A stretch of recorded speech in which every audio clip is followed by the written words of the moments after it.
Do you also struggle to remember what you have learn? क्या आपको भी याद नहीं रहता कि आपने क्या पढ़ा या सीखा था?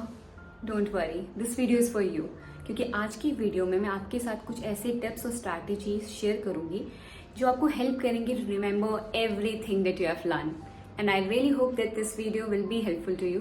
सो लेट्स स्टार्ट। मेरा एग्ज़ाम है बट मुझे याद ही नहीं कि मैंने क्या पढ़ा। ये बहुत सारे स्टूडेंट्स की प्रॉब्लम है कि वो जो भी पढ़ते हैं दे कांट रिकॉल इट। सो आज की वीडियो में मैं ये प्रॉब्लम को सॉल्व करने की कोशिश करूँगी। सो बने रहें। So hello and a very warm welcome to all of you in my channel living with meow. मैं हूँ Pooja Neki and if you new to my channel I am an assistant professor and I teach journalism and mass communication. So आज की video में हम देखेंगे about all the tips and strategies जो आपको help करेंगी to remember whatever you have studied. Some of the strategies are scientific और कुछ ऐसे टिप्स हैं जो मैंने खुद यूज़ किए थे या स्ट्रैटेजीज ऐसी कुछ हैं जो मैंने खुद यूज़ की थी during my college days and मैंने देखा है और अपने स्टूडेंट्स को यूज़ करते हुए and they are quite effective. So अगर आपको ये वीडियो पसंद आए then don't forget to subscribe my channel, comment and also hit the like button.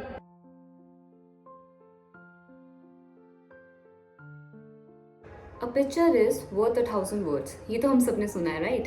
So first one is to visualize or imagine. Now what I mean from visualization is जब भी आपने देखा होगा हमें हमेशा अब हमने कोई पिक्चर देखी है ओके या फिर हमने कोई वीडियो देखी है वो हमारे माइंड में ज़्यादा देर तक रहती है and this is a scientific fact. अगर आपने सिर्फ कोई वर्ड्स पढ़े हैं या आपने कोई टेक्स्ट पढ़ा आपको याद नहीं होगा। अगर आपने किसी की भी स्टोरी लाइन पढ़ी है या आपने कोई स्टोरी बोर्ड पढ़ा था शायद से वो आपको कभी याद नहीं रहे, वो आपको स्क्रिप्ट कभी याद नहीं रहे, बट अगर आपने वो वीडियो में देखा है तो वो आपको पक्का याद होगा। ये इसीलिए है क्योंकि हमारा माइंड जो है वो हमारे विजुअल्स को ज़्यादा याद रखता है okay and scientific as well. So हमेशा ट्राई करें कि आप जब भी जो चीज़ पढ़ रहे हैं उसको हमेशा विजुअलाइज कर लें। इधर इफ़ दे आर वर्ड्स तो वर्ड से कोई पिक्चर इमेजिन करें, ठीक है, linked it with them and उस पिक्चर से इधर आप एक वीडियो भी देख सकते हैं। अगर आप एक और चीज़ नोटिस कर सकते हैं कि अगर आप कोई भी कॉन्सेप्ट अगर आप बुक से पढ़ते हैं ओके एंड अगर कोई ट्यूटर है जो आपको ऑनलाइन पढ़ा रहा है या आपने उस चीज़ का कोई डायग्राम देखा है तो आपको वो डायग्राम हमेशा एग्जाम में याद रहेगा। एंड मे बी आपको बुक में जो मैं पढ़ा था, जो टेक्स्ट में पढ़ा था वो आपको कभी याद ना रहे, बट आपको वो डायग्राम हमेशा याद रहेगा या फिर टीचर ने आपको कैसे पढ़ाया था वो भी आपको याद रहेगा। It's because visuals work. And इसी में हमारा एक और कॉन्सेप्ट आता है जिसे हम कहते हैं पिक्चर सुपीरियरिटी इफेक्ट। ये इफेक्ट क्या कहता है कि हमारी जो मेमोरी डिटेंशन है वो 3 दिन में कैसे काम करती है। See if you are using only text और ऑडियो तो 3 दिन बाद आपको केवल उसका 10% ही याद होगा ओके अगर आपने सिर्फ टेक्स्ट और ऑडियो देखा है तो आपको 3 दिन बाद केवल उसका 10% ही याद रहेगा। But on the other hand if you have used text plus picture then आपका जो मेमोरी डिटेंशन होगा आपको 65% याद होगा। Now you can see the difference. Text plus picture में आपको 65% याद है और जो टेक्स्ट प्लस ऑडियो है उसमें आपको सिर्फ 10% याद है। नाउ दिस शोज कि कैसे हमारा जो माइंड है वो हमारे जो विजुअल्स हैं उनको अच्छे से ग्रैप्स करता है। तो इस चीज़ का आपको बहुत फ़ायदा उठाना चाहिए एंड ऑलवेज ट्राई कि आप कुछ भी जो पढ़ रहे हैं आप उसको हमेशा कभी मतलब विजुअल्स में लेके आएँ। And if you are good with remembering pictures तो what I did and during my college days वो मैं ना हमेशा से बुक के भी इवन पेजेस के भी ना इमेजेस याद रखती थी। लाइक जब भी देयर वर सम क्वेश्चंस और कम हेडिंग्स तो मुझे याद आता था ये हेडिंग आती थी इसके नीचे ये आती थी। So I was automatically and naturally good with pictures. So मैंने इस चीज़ का बहुत फ़ायदा उठाया है बिकॉज जब भी मैं एग्जाम देने बैठती थी आई वाज लाइक ओके ये टॉपिक आता था, ठीक है, इस टॉपिक के नीचे ये टॉपिक है and even sometimes I used to remember the lines as well. So मेरी विजुअल वाली चीज़ हमेशा से मेरे लिए एक एडवांटेज रही है। सो आप भी ट्राई करें कि आपके लिए कैसे वाले विजुअल्स काम करते हैं, ठीक है। या तो आप अगर ट्राई कर सकें आप बुक की आपको इमेज आप याद रख सकते हैं, ठीक है, टॉपिक की हेडिंग के आगे आपने कैसे पॉइंटर्स लिखे थे, हाईलाइट क्या किया था, तो जस्ट ट्राई कि आप उसको विजुअल्स के थ्रू याद रखने की कोशिश करें।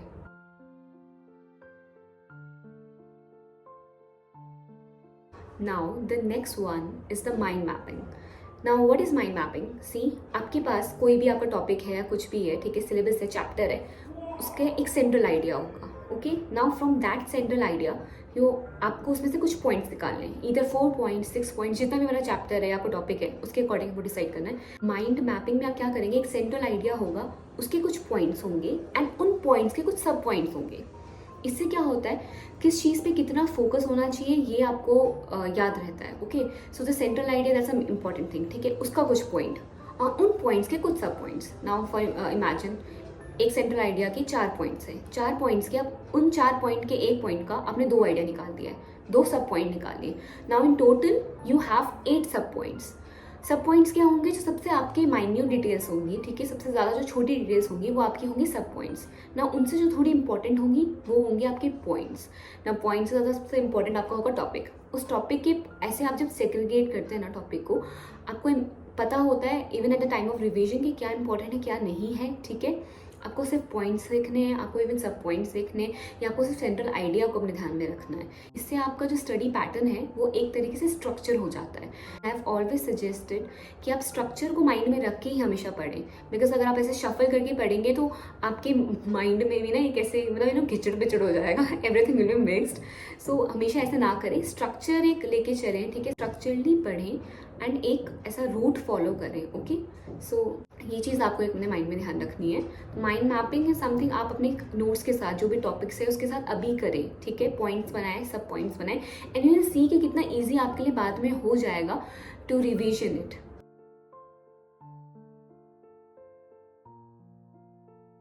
Now the next is to use flash cards, either flash cards और इवन चार्ट पेपर्स और वट एवर। फ्लैश कार्ड से क्या होगा, आप जो भी कुछ चीज़ें कर रहे हैं उनको पॉइंट्स में लिख दिया है, ठीक है, जो भी इंपॉर्टेंट है, जो भी हेडिंग है या उसका कोई टर्म्स हैं, डेट्स हैं, और अगर कोई नाम है, okay, something which you need to remember and which is very important, flash card use कीजिए।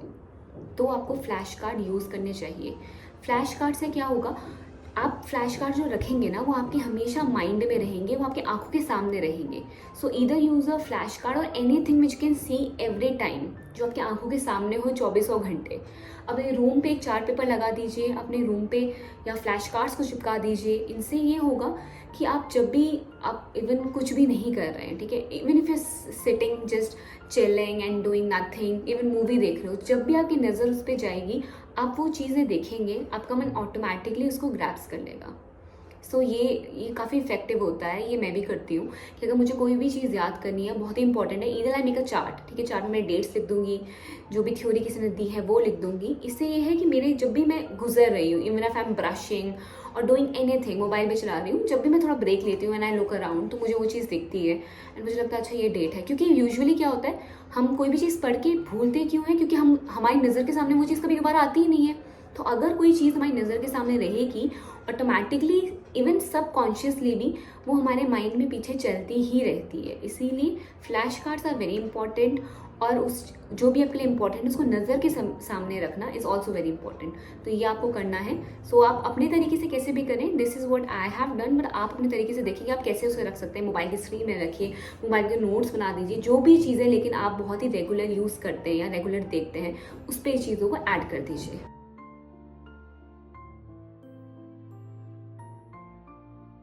Speaking rather than reading creates a more distinctive memory.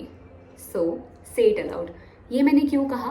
You must have seen कि अगर आप कोई चीज़ें सिर्फ पढ़ते हैं, ठीक है, एंड उसे आप सिर्फ पढ़े जा रहे हैं, तो उसमें आपके क्या चीज़ें, आपके क्या क्या सेंसेस एक्टिव हैं?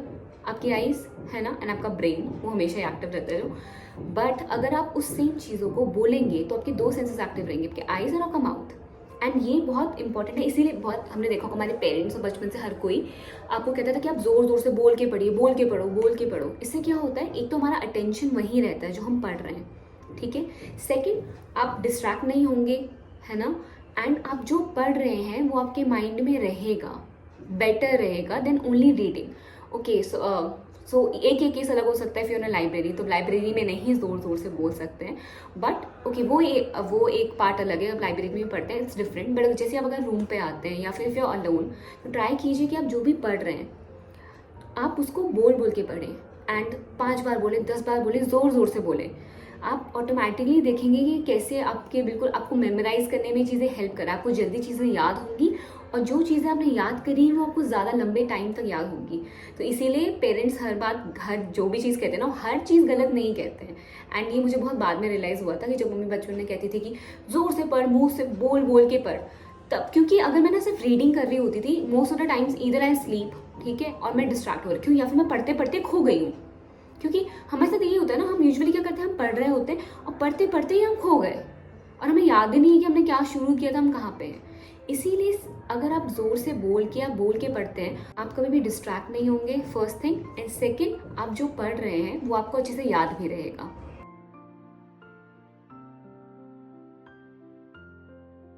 Now the next is the mnemonic technique. So ये कुछ ऐसी टेक्निक्स हैं जो लर्निंग को ईजी बनाती हैं, और ये हम सब ने बचपन से किया है। सो निमोनिक टेक्निक्स में आपकी 2-3 चीज़ें आती हैं। फर्स्ट आप क्या सकती है दैट आप किसी भी चीज़ को या किसी भी आपकी लाइन्स को या आपके किसी भी आइडिया को आप एक गाने में कन्वर्ट कर रहे हैं। Okay, so if they are lyrics और एनी म्यूजिक, तो आप उस लिरिक्स की जगह अपने उस कॉन्सेप्ट को ले आएँ, ओके, एंड उसको वैसे गाएं। एंड ये आप इम्प्लीमेंट करके देखिएगा, ये बहुत ही फन एक्टिविटी है एंड इट एक्चुअली वर्क्स। तो आप किसी भी अपने फेवरेट गाने को जो आप बहुत गाते हैं, ठीक है, या फिर something which is your very favourite, कोई राइम हो सकती है, आपकी कोई बचपन की पोएम हो सकती है, उसको आप अपने उस थ्योरी के साथ या आप अपने उस आइडिया के साथ या थॉट के साथ मर्ज कर दीजिए। ठीक है, इधर आप लिरिक्स में चेंजेस करें या म्यूजिक में अपने लिरिक्स डाल दें। ओके, सो आप ये करके आपसे गाते रहेंगे, आपको ऑटोमेटिकली वो चीज़ याद रहेगी। एंड आप यू नो वेरी सरप्राइज कि मतलब वो आपको आप मतलब कितने साल गुजर जाएं, बट वो जब भी आप वो सॉन्ग सुनेंगे ना, आपको अपना वो आइडिया जो आपने वो उस टेक्निक से अपने लिए वो राइम बनाई थी, अपना सॉन्ग बनाया था, वो आपको याद है। सेकेंड, आप इसमें एक और चीज़ ये कर सकते हैं कि एक्रोनिम यूज़ कर सकते हैं। Now what you have to do is, आप अगर कोई दिया फुल फॉर्म्स, यूजुअली हम उसके हमेशा से एक्रोनिम्स यूज़ करते हैं। ठीक है, तो उन वैसे ही अगर आपके पास जैसे the most popular one is VIBGYOR, जो हमने बचपन से पढ़ा था फॉर द रेनबो। सो देखो विबग्योर हमें अभी तक याद है। अब सोचो अगर हमें वही चीज़ की कौन कौन से कलर्स आपके रेनबो में होते हैं अगर याद करना होता, तो बस हमें ये पता होता कि अच्छा ठीक है, मतलब ओके देयर इज वायलेट, ठीक है ना, एंड देयर इज ब्लू, ऐसे करके हमें याद होगा। There is yellow, there is orange, हमें ऐसे करके चीज़ें याद होंगी, बट हमें कभी सीक्वेंस याद नहीं होगा शायद। विबग्योर ने क्या किया, हमारी चीज़ें ईजी कर ली। तो विबग्योर इज मतलब इज एन एग्जाम्पल जो आपने देखा होगा कि हमें अभी तक याद है कि रेनबो में किस सीक्वेंस से हमारे कलर्स होते हैं। तो ऐसे ही आप अपने किसी आइडिया को लेके, किसी थ्योरी को लेके, किसी भी पार्ट को लेके आप कुछ भी पढ़ रहे हैं, ठीक है, किसी भी सब्जेक्ट के हैं, उसके आपको एक्रोनिम्स बना देते हैं। तो ये टेक्निक्स, निमोनिक टेक्निक एक्चुअली ये करता है आपको अपने लिए लर्निंग ईजी करनी है। सो कुछ टेक्निक्स हैं जो हमें साइंटिफिक वेज में दी गई है, बट आप अपने लिए भी कोई भी लर्निंग का मेथड ईजी बनाने के लिए जो आप पे काम करे आप यूज़ कर सकते हैं।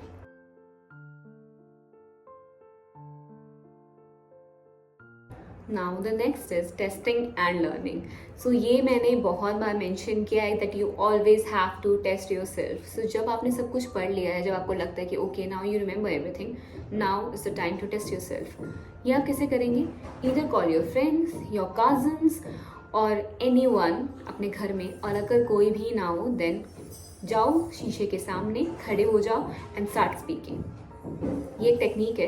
अगर आपको कोई भी चीज़ याद करनी है या फिर अगर आपको प्रेजेंटेशन के टाइम पे देखना है कि how you are presenting yourself, and test yourself में एक और चीज़ आप कर सकते हैं, you can take yourself test by creating a quiz, ठीक है, या फिर आप जो भी मॉक टेस्ट देने वाले हैं, तो आप कुछ भी जो भी कर रहे हैं, सिट डाउन एंड सब कुछ अपने सामने से हटाओ, books and staff, and start writing.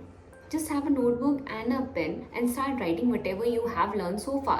ये जो टेस्ट की टेक्निक है, ये आप डेली बेसिस पे कर सकते हैं, आप वीकली बेसिस पे कर सकते हैं, और आप सेमेस्टर के बेसिस पे भी कर सकते हैं। बट आई ऑलवेज सजेस्ट कि वीकली बेसिस पे वैसे करना इज इफेक्टिव। आपने वीक में जो भी पढ़ा है, जो भी हाईलाइटेड पॉइंट्स पढ़े, आप बैठें और ध्यान दें कि अब आपको वो चीज़ याद भी है कि नहीं है, और ये आपको तभी पता चलेगा जब आप खुद को टेस्ट करेंगे।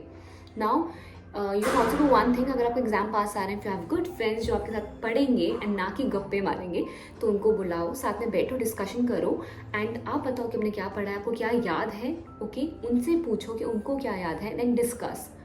And there is also one thing I would like to mention and add is, एक और चीज़ आप ट्राई कर सकते हैं, इज टू टीच अदर्स। उनको पढ़ाने की कोशिश कीजिए। उनको जो कॉन्सेप्ट नहीं आता है और आपको आता है, आप उन्हें पढ़ाएं, ठीक है। जो उनको नहीं आता है उनको कहें कि वो आपको पढ़ाएं। तो ऐसे आप लोग क्या कर सकते हैं, टॉपिक्स को अपने डिवाइड भी कर सकते हैं कि देखो आपका एक फ्रेंड कोई और टॉपिक पढ़ के, आपका एक फ्रेंड कोई और टॉपिक पढ़ के, आप कोई और टॉपिक पढ़ के आए, एंड देन उन सारे टॉपिक्स को आपको मर्ज करना है, फिर आपस में डिस्कस करना है।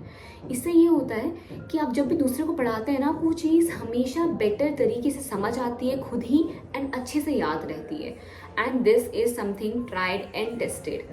ये आप खुद करके देखना, फिर मुझे बताना कि ये आपके लिए कितना इफेक्टिव था, क्योंकि मुझे पता है ये टेक्निक मेरे लिए बहुत अच्छे से काम करती, and to all those I have suggested this, उनके लिए भी हमेशा से काम करी है। इसीलिए खुद का टेस्ट लें, एंड आप खुद से कभी झूठ नहीं बोल सकते हैं, ओके। तो कभी भी खुद के साथ चीटिंग नहीं करनी है, ठीक है।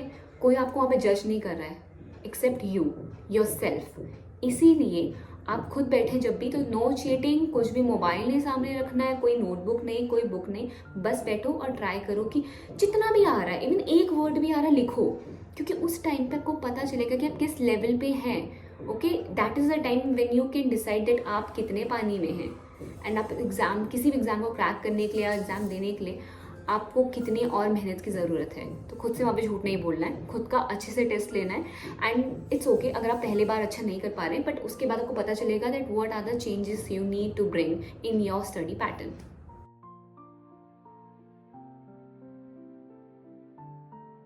Now how to improve your retention. इसमें 3 चीज़ें मैं मेंशन करना चाहूँगी। That read every day, then is to do pre-reading and post-reading, and the third is to meditate. Now what I meant from read every day is हमेशा पढ़ना। Consistency is the key। 10 minute पढ़ो, 5 minute पढ़ो, but हमेशा पढ़ो। And you will सी कि वो 5 और 10 minute करके ना आपके, जब भी आपका एग्जाम पास आ रहा है, यू विल सी कि आपने कितना सारा सिलेबस कवर कर लिया है। इसीलिए हमेशा पढ़ो। आप ये कहने वाले कि टाइम नहीं था, इट्स ऑलवेज एन एक्सक्यूज, क्योंकि 10 मिनट हमेशा 24 घंटों में से आप निकाल ही सकते। 10 minute is something minimum. 10 minute इंसान हमेशा अपनी लाइफ से निकाल सकता है। Even if you are travelling on auto और डूइंग एनीथिंग, कहीं भी जा रहे हो, 10 मिनट तो आपके पास हमेशा होता ही है टू स्टडी और टू लर्न समथिंग न्यू। तो उन 10 मिनट में आपको हमेशा कोई चीज़ पढ़नी है। And at the end of the syllabus और at the end of the semester you will see that you have come so far। You'll be surprised by seeing this। So always try कि आप हमेशा पढ़ें, and not only try, please ऐसा करो कि daily ही पढ़ो, कुछ भी पढ़ो, 3 MCQ पढ़ो, 4 MCQ पढ़ो, एक कॉन्सेप्ट छोटा सा याद रखो, बट हमेशा पढ़ो। Now the second thing which I was saying was pre-reading and the post-reading। So pre-reading से मेरा मतलब है जो भी आप टॉपिक पढ़ने वाले हैं उसे थोड़ा सा पहले देख लो कि what this topic is about, ठीक है।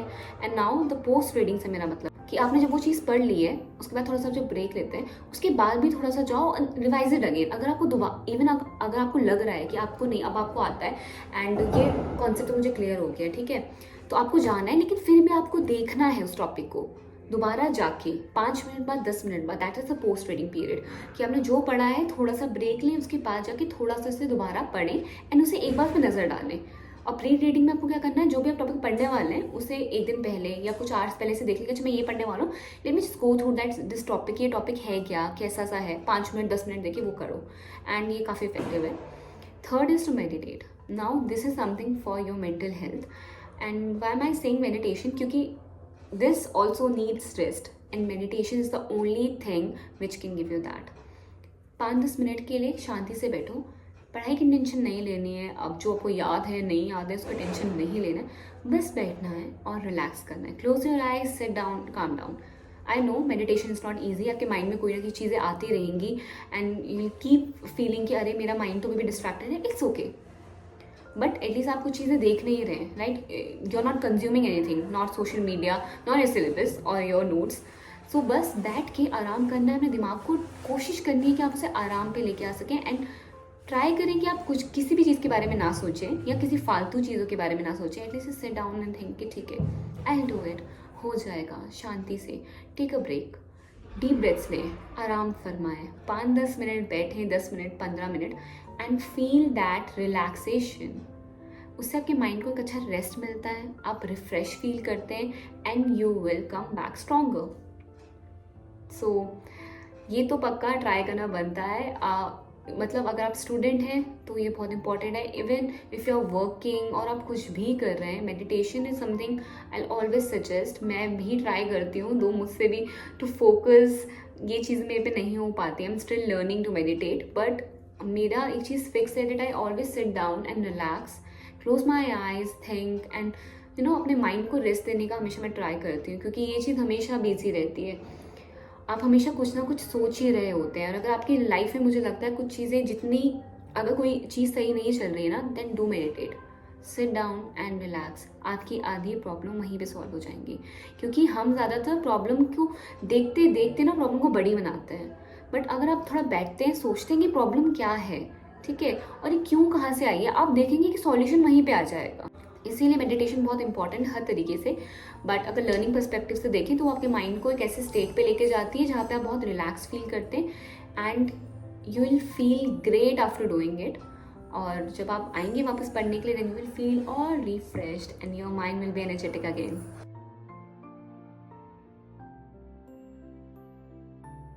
एंड सबसे important, revision and multiple recalls.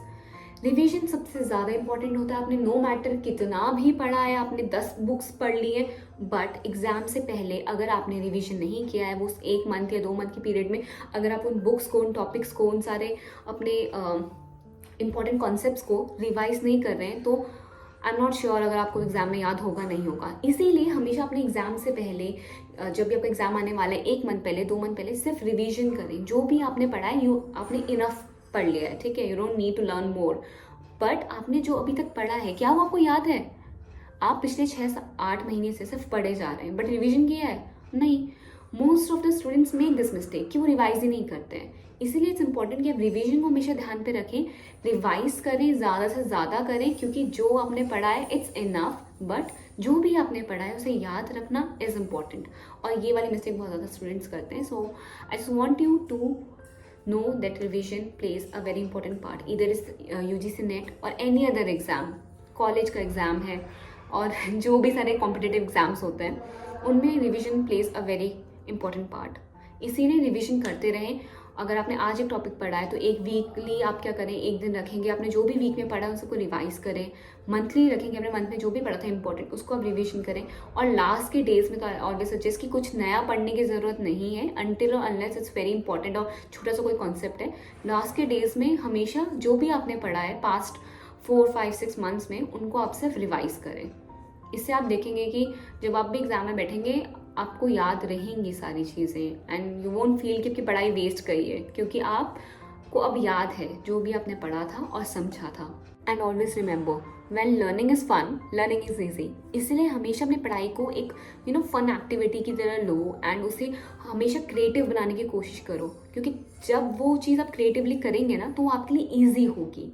तो आप उसमें ज़्यादा स्ट्रेस ना लेके या ज़्यादा ऐसे बुक्स का बहुत बंडल लेके देख के इतना स्ट्रेस नहीं लेना है।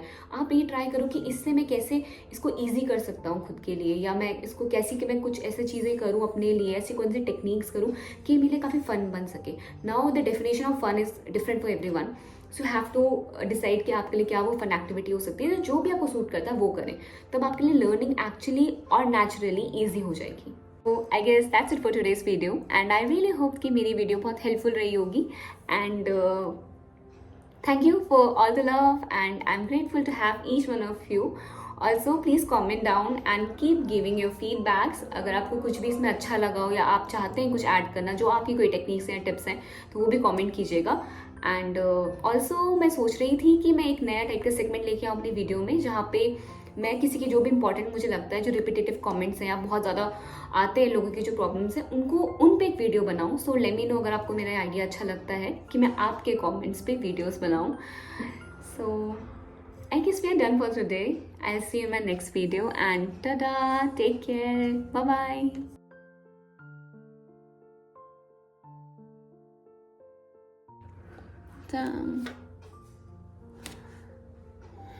ये बैकग्राउंड अच्छा है वैसे। अरे getting late.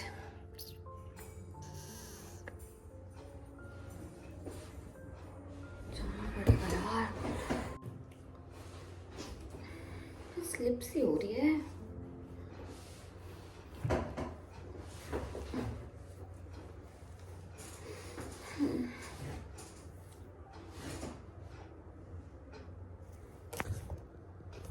नहीं ये नहीं चाहिए। Hello guys, welcome back to my channel. ठीक है।